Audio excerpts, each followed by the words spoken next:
Welcome back guys, स्वागत है एक बार फिर से आप सभी का मेरे चैनल पर। मैं हूं अमरदीप द्विवेदी और आप देख रहे हैं मेरा यूट्यूब चैनल। तो दोस्तों, सबसे पहले तो मैं आपको बता दूं कि मैं इस समय बैठा हूं शारजा एयरपोर्ट पे। और अगर आप मेरा रेगुलर वीडियोस वॉच करते हो तो आपको पता होगा कि कुछ समय पहले ना मैंने एक वीडियो बनाया था जिसमें मैंने कहा था कि मैंने एक ट्रैवल कैटल ख़रीदी है ताकि मैं बाहर कभी घूमने जाता हूँ ना तो उसमें कॉफ़ी वॉफ़ी बना के उसको पी सकता हूँ। तो उस टाइम पे मैंने आपको बताया था कि मैं बहुत जल्दी एक इंटरनेशनल ट्रिप करने वाला हूँ दुबई से। आप सभी को पता है ना कि मैं दुबई में रहता हूँ। तो अभी यहाँ से मैं जो है एक इंटरनेशनल ट्रिप पर जा रहा हूँ और वो ट्रिप है मेरी आर्मेनिया, जॉर्जिया और अज़रबैजान की। आपको ये बता दूं कि आर्मेनिया, अज़रबैजान और जॉर्जिया ये तीनों जो है दुबई से पास पड़ते हैं अगर आप कंपेयर करें इंडिया से। और सबसे अच्छी चीज़ ये है कि अगर आप दुबई में रहते हैं तो जॉर्जिया का वीज़ा ऑन अराइवल है और जो आपका अज़रबैजान है उसका भी वीज़ा ऑन अराइवल है। केवल आर्मेनिया का ई वीज़ा अप्लाई करना पड़ता है इंडियंस के लिए। अगर आप इंडिया से आर्मेनिया, जॉर्जिया और अज़रबैजान जा रहे हैं तो तीनों कंट्रीज़ का वीज़ा आपको ई वीज़ा मिल जाता है जो ऑनलाइन आप अप्लाई करते हैं 1-2 दिन में आपको आसानी से मिल जाएगा। और ये यूरोपियन कंट्रीज़ हैं और सबसे अच्छी बात ये है कि ना जब आप यहाँ पर घूमने जाएंगे ना तो बिल्कुल यूरोपियन वाइब्स है यहाँ की। और बहुत खूबसूरत कंट्रीज़ है, बहुत अच्छा वेदर है। दुबई में तो मालूम है ना कि आपको वेदर काफ़ी गर्म रहता है, तो इस वजह से ना हम लोग जो है मेरी ट्रिप जो है ना वो मैंने बनाई जॉर्जिया, आर्मेनिया और अज़रबैजान की। एक्चुअली ये तीनों कंट्रीज़ जो है ना नेबर कंट्रीज़ हैं। तो जब आप एक जगह जाते हैं ना तो एक कंट्री से दूसरी कंट्री आप बाई रोड भी इंटर कर सकते हैं। और फिर जब आप यहाँ से आप मैप में देखेंगे ना तो मैप में आर्मेनिया, जॉर्जिया और अज़रबैजान ये तीनों बिल्कुल पास पास हैं। तो हमारा प्लान क्या है कि मैं पहले यहाँ से जो है दुबई से आर्मेनिया जाऊँगा, येरेवन सिटी, और फिर वहाँ से ट्रेन चलती है हमारी जो जाती है जॉर्जिया की तिबिलिसी सिटी।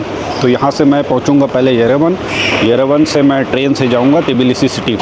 और जॉर्जिया का मेरे पास वीज़ा तो नहीं है, तो जॉर्जिया के वीज़ा के लिए अगर मेरे पास दुबई के एमिरेट्स आईडी है, मैं दुबई का रेजिडेंस हूँ और मेरे पास यहाँ की एमिरेट्स आईडी है, तो मेरे लिए वीज़ा ऑन अराइवल है। तो जब वीज़ा ऑन अराइवल है तो मुझे उसके लिए टेंशन नहीं, मैं ट्रेन से वहाँ से आराम से जॉर्जिया जाऊँगा और जॉर्जिया से इसके बाद मैं वहाँ पर अपना चला जाऊंगा अज़रबैजान, क्योंकि अज़रबैजान का जो वीज़ा है वो भी वीज़ा ऑन अराइवल है अगर मेरे पास एमिरेट्स आईडी है। तो आप सभी जानते हैं कि मैं दुबई में रहता हूँ, मेरे पास एमिरेट्स आईडी है। तो मैं क्या करूँगा कि अपना आराम से जो है यहाँ से येरेवन जाने के लिए येरेवन जो आपकी वो कैपिटल है उसकी आर्मेनिया की, तो उसके लिए मैंने ई वीज़ा अप्लाई कर दिया था और विदिन 24 आवर्स जो है मुझे ई वीज़ा मिल गया है उसका। उसके लिए मैं एक सेपरेट वीडियो बना दूंगा आपको, जिससे आपको पता चल जाए कि उसके ई वीज़ा अप्लाई कैसे कर सकते हैं और कितनी आसानी से ई वीज़ा मिल जाता है। कुछ भी उसमें ज़्यादा टेंशन नहीं, आसानी से मिल जाता है ई वीज़ा। मतलब ये समझ लो कि आप अगर यूरोप नहीं जा सकते हो या यूरोप का आपके पास बजट नहीं है तो आप आराम से, अगर कम बजट में यूरोपियन वाइब लेना चाहते हो ना, तो आप आराम से आर्मेनिया, जॉर्जिया और अज़रबैजान घूम सकते हो। ये बहुत खूबसूरत कंट्रीज़ हैं, बहुत सेफ़ कंट्रीज़ हैं और इसमें बजट भी आपका कम होता है, आप आराम से इन कंट्रीज़ में घूम सकते हो। तो अभी मैं शारजा एयरपोर्ट पर बैठा हूँ क्योंकि मैंने जो अपनी टिकट बुक की थी वो शारजा से है, एयर अरेबिया जो है बजट फ्रेंडली फ़्लाइट है। इसमें वेट थोड़ा मुझे कम मिला है, लेकिन आप जानते हो सोलो ट्रैवलर की तरह अगर आप घूमने जा रहे हो, फैमिली साथ में नहीं जा रही है, तो ज़्यादा वेट की ज़रूरत तो पड़ती नहीं है।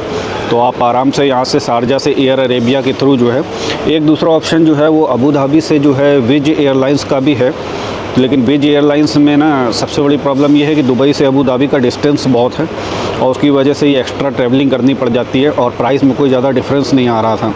तो मैंने सोचा कि एयर अरेबिया ही बुक कर देता हूँ और एयर अरेबिया शारजा से जो है, शारजा दुबई से पास पड़ता है। तो इस वजह से मैं अभी शारजा एयरपोर्ट पे हूँ और मेरी फ़्लाइट यहाँ सुबह 8:05 से है। आप जब फ़्लाइट चेक करेंगे एयर अरेबिया की तो 8:05 पर सुबह मॉर्निंग में है ये। और ये फ़्लाइट मुझे करीब 400 दिरहम की मिली है। जनरली जो मैं दुबई से फ़्लाइट देख रहा था वो फ़्लाई दुबई जाती है, तो फ़्लाई दुबई जो है उसमें मुझे करीब 800 दिरहम की मिल रही थी, लेकिन उसमें 20 kg weight plus 10 kg weight था। जबकि इसमें जो एयर अरेबिया है इसमें मुझे केवल 10 kg वेट मिला है, लेकिन इसका प्राइस मुझे 400 दिरहम का पड़ा है। अच्छा, यूरोपियन कंट्रीज़ में ट्रैवल करने के लिए ना आपको जो है इन तीनों कंट्री में जाने के लिए ट्रैवल इंश्योरेंस मस्ट है। तो आप जब भी जाएंगे तो ट्रैवल इंश्योरेंस ज़रूर करा लें, क्योंकि उसकी ज़्यादा कॉस्ट नहीं आती है, 40-50 दिरहम ही आती है। तो सबसे बेस्ट तरीका है कि हम जो है आराम से चले जाएंगे। और अभी मेरी फ़्लाइट का टाइम हो रहा है तो मैं थोड़ी देर में निकलूँगा और फिर यहाँ शारजा के एयरपोर्ट पे इमिग्रेशन में क्या क्या डॉक्यूमेंट्स चेक करते हैं और कितना स्मूथली इमिग्रेशन होता है देखेंगे। वो सब कुछ मैं आपको जो है इस वीडियो में, अगले वीडियो में डिस्क्राइब करूँगा आपको। तो अभी येरेवन जाने के लिए सबसे बड़ी चीज़ ये है कि एयरलाइन काउंटर जो मेरा एयर अरेबिया का एयरलाइन काउंटर है ना, उस पे क्या क्या सवाल पूछे उन्होंने, क्योंकि यहाँ से जब ऑल डॉक्यूमेंट्स आपके क्लियर होंगे तभी वो लोग आपको बोर्डिंग पास देते हैं। उन्होंने एक चीज़ तो मेरे से पूछी थी कि आपके पास रिटर्न टिकट है कि नहीं है, और एक्चुअल में मेरे पास रिटर्न टिकट था ही नहीं, क्योंकि मुझे यहाँ से आर्मेनिया जाना है, आर्मेनिया से फिर जॉर्जिया जाना है, ठीक है। और जॉर्जिया में सबसे बड़ी चीज़ ये है कि जॉर्जिया का वीज़ा जो है वो ऑन अराइवल है, तो उसमें से मुझे ये डाउट था कि कभी कभी वो लोग वीज़ा डिनाइड भी कर देते हैं। तो ऐसी सिचुएशन में फिर मैं वहाँ से बाकू भी मुझे जाना है। अब अगर जॉर्जिया ने एंट्री नहीं दी तो फिर बाकू जाना भी पॉसिबल नहीं होगा। तो अगर मैं बाकू से रिटर्न टिकट कर लेता हूँ तो फिर उसमें भी रिस्क है, और जॉर्जिया से अगर कर लेता हूँ रिटर्न टिकट तो फिर मैं बाकू से नहीं आ पाऊँगा। तो इस वजह से मैंने फिर रिटर्न टिकट की नहीं। मैंने देखा कि यहाँ से पहले मैं आर्मेनिया जाता हूँ, और आर्मेनिया से फिर इस वजह से वो टिकट काउंटर पे जो लेडी बैठी थी ना, उसने पूछा कि फिर आपके पास रिटर्न टिकट नहीं है तो फिर कैसे आप आओगे। तो मैंने उसको बोला भाई मेरे पास जो है आर्मेनिया का वीज़ा है, तो आप मुझे आर्मेनिया जाने दो। आर्मेनिया से फिर मैं बाई ट्रेन जो है जाऊंगा वहाँ पे जॉर्जिया, और जॉर्जिया से बाई लैंड मैं जाऊंगा फिर बाकू, और बाकू पहुंचकर फिर वहाँ से मैं या तो मैं जॉर्जिया से टिकट कर लूँगा बाकू की, उसके बाद बाकू से मैं दुबई आ जाऊँगा। तो खैर उसने मेरा ट्रैवल इंश्योरेंस भी चेक किया। तो आपको ये ध्यान रखना है कि जब भी आपको आर्मेनिया जॉर्जिया जाना है ना, तो ट्रैवल इंश्योरेंस मैंडेटरी है। तो उसने मेरा ट्रैवल इंश्योरेंस भी चेक किया था, हालांकि रिटर्न टिकट मेरे पास नहीं थी, फिर भी जो है उसने मुझे जाने दिया। तो आप भी जब जाएंगे तो ये ध्यान रखना कि ट्रैवल इंश्योरेंस मैंडेटरी है, ठीक है। चलो आगे देखते हैं क्या होता है। अभी फ़िलहाल मुझे बोर्डिंग पास मिल गया है, अब फ़्लाइट पर बैठने जा रहा हूँ। फ़्लाइट पर पहुँचते हैं फिर दिखाते हैं। देखो आ गए हम लोग बस के अंदर।